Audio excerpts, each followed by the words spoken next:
Okay. Meditation చేద్దాం. But ఈ meditation వల్ల మనకొచ్చే బెనిఫిట్స్ ఏంటి? ప్రాబ్లమ్స్ తగ్గిపోతాయా? లేకపోతే డబ్బులొచ్చేస్తాయా?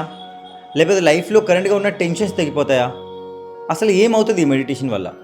భగవద్గీత చాప్టర్ 6 శ్లోక్ నంబర్ 14లో శ్రీకృష్ణుడు అర్జునుడు చెప్తున్నారు. పార్థ, మెడిటేషన్ ఫాలో చేయడం వల్ల నువ్వెవరో నీకు తెలుస్తది.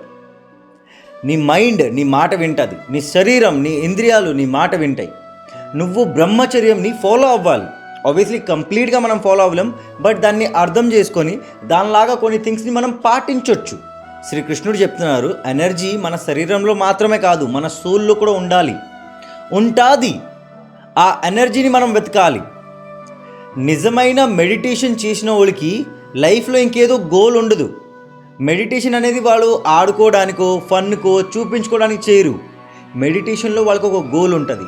ఆ గోలే దేవుడు, భగవంతుడు, గాడ్. సో మీరు కానీ నిజంగా మెడిటేషన్ చేసుకుంటే మీ గోల్ భగవంతుడిని పట్టుకోండి. ఆటోమేటిక్గా మీరు ఉన్న ప్రాబ్లమ్స్కి సొల్యూషన్ దొరుకుతుంది. ఈరోజు డబ్బులు లేకపోవచ్చు, బట్ ఆ డబ్బుల్ని ఎలా సంపాదించాలో దానికి దారి వెతుకోవచ్చు. ఇప్పుడు టెన్షన్ ఉండొచ్చు, బట్ మెడిటేషన్ తర్వాత ఆ టెన్షన్ గురించి ఆలోచన ఉండదు. హరే కృష్ణ.